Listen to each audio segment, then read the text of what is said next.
Assalamualaikum warahmatullahi wabarakatuh. Alhamdulillah pada pagi ini bicarakan konsep negara Islam.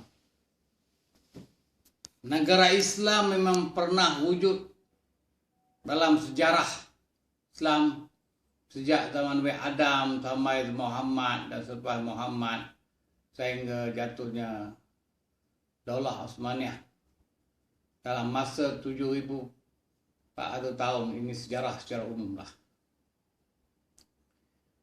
Negara Islam adalah sebuah negara yang terlaksananya hukum syariat Allah sepenuhnya. Baik hukum yang bersabit dengan perkara peribadatan khusus dalam hal solat, maupun perkara yang bersabit dengan peribadatan umum, termasuk soal politik, ekonomi, sosial, pendidikan, perkawinan, pembagian harta pusaka, dan juga hukum jenayah dan jihad. Itu adalah secara umum tentang konsep sebuah negara Islam.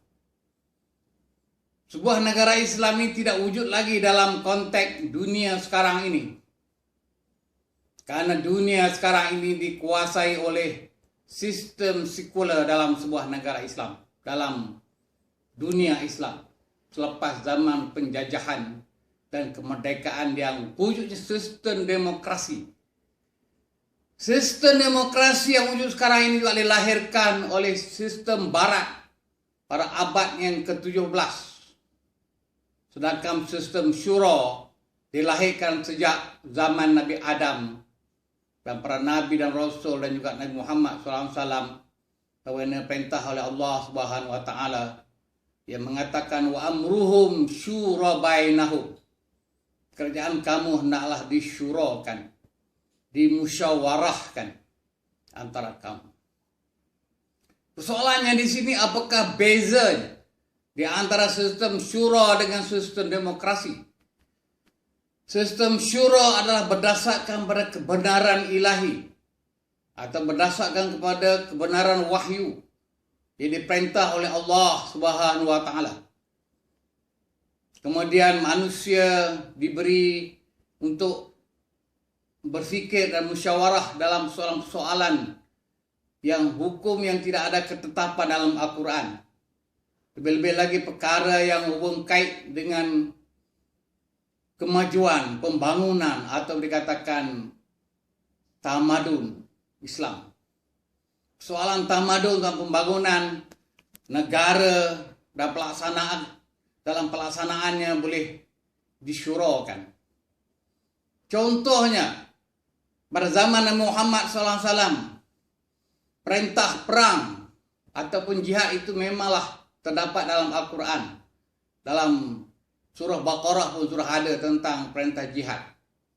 Jihad perang dalam Islam ini adalah mereka awalnya adalah bertujuan untuk mempertahankan negara apabila diserang oleh musuh. Dan seterusnya Allah telah mengizin menyerang musuh jika negara Islam diserang. Ini kaedah dalam peperangan dalam Islam. Termasuklah berlakunya perang Badar yang berlaku dalam sejarah Islam pada tahun 2 Hijrah.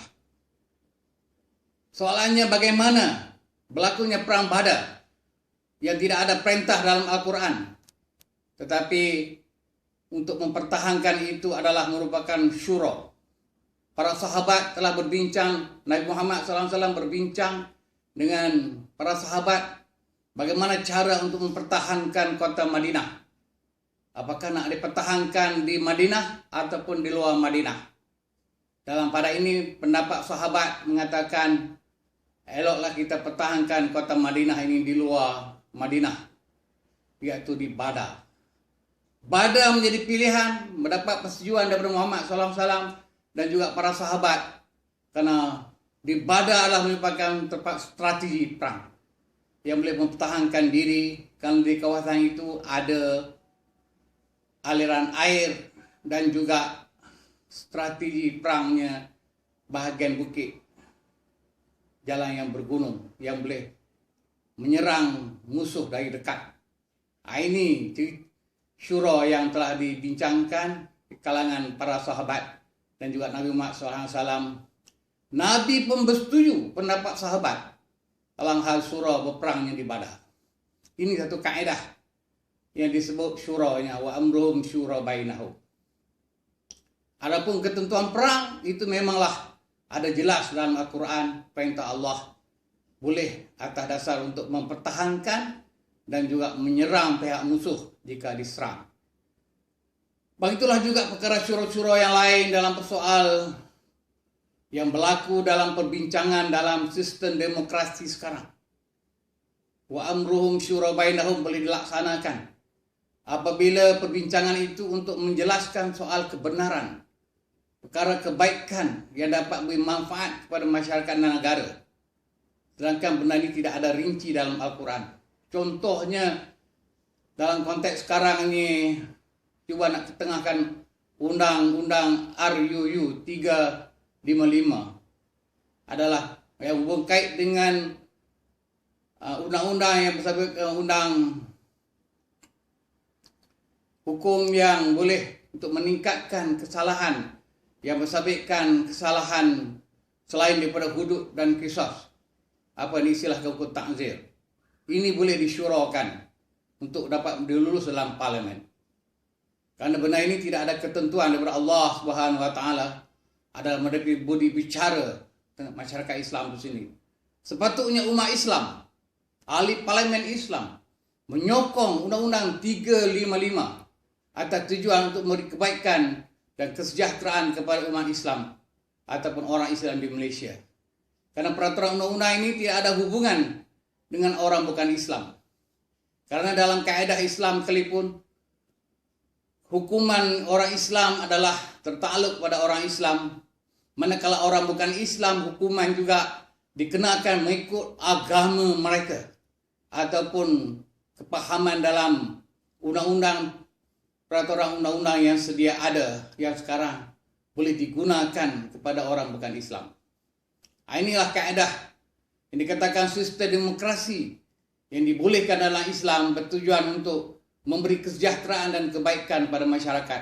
Kalau dalam Islam, mereka awalnya adalah sistem syura.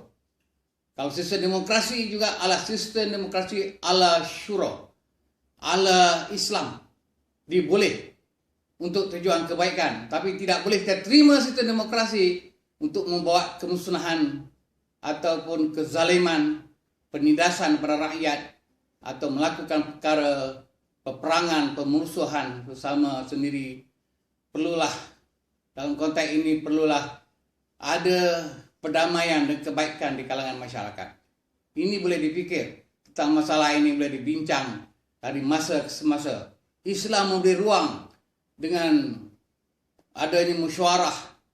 Tujuan musyawarah itu adalah kebaikan. Inilah contoh di antara berlakunya sistem syura dalam sebuah negara Islam dan juga dalam konteks dunia. Sistem demokrasi sekarang boleh dapat diterima sebagaimana mengikut Jamil Afghani. Orang Islam boleh terima masuk dalam sistem demokrasi untuk mencapai kemerdekaan atas tujuan untuk melaksanakan pelembagaan Islam. Pelembagaan yang ada ini diangkat sebagai dikenali sebagai pelembagaan Islam. Walaupun pelembagaan sekarang ini asalnya sistem berdasar pada sistem sekular, tapi dia boleh diubah mengikut perkembangan semasa dalam juga perubahannya membawa pada pelembagaan Islam. Apabila dapat ditafsirkan Islam dalam pelembagaan itu adalah berdasarkan kepada Al-Quran dan Hadis. Itulah di antara soalan perbincangan yang boleh dibahaskan dalam sistem dalam negara Islam. Negara Islam ini adalah sebenarnya berbeza dengan negara sekular, negara kafir ataupun negara bukan Islam. Karena negara Islam berasaskan pada hukum syariat, ketentuan daripada Allah Subhanahu Wa Taala. Di samping negara Islam juga memberi hak kebebasan beragama pada orang bukan Islam, boleh beramal mengikut agama dan budaya mereka. Tapi Islamlah yang menjadi dasar pemerintahan negara. Sebagaimana telah berlaku Fatah Mekah, Nabi sabdakan menyatakan Al-Islam ya'lu wa la yu'la alaih. Islam itu tinggi, satu agama yang tinggi dan tidak ada agama lain yang lebih mengatasi agama Islam. Yang maksudkan agama Islam itu tinggi adalah pelaksanaan hukum syariat Islam sepenuhnya, baik masalah ibadat maupun masalah hubungan yang berkaitan dengan masyarakat dan negara dalam pembangunan dan juga kemajuan dan juga ketinggian ilmu pengetahuan dan sebagainya. Untuk memaju dan memakmurkan sebuah negara Islam itu adalah berdasarkan kepada ketentuan hukum daripada Allah Subhanahu wa taala. Itulah secara umumnya dasar konsep sebuah negara Islam yang berbeza daripada negara bukan Islam. Wabillahi taufiq wal hidayah. Assalamualaikum warahmatullahi wabarakatuh.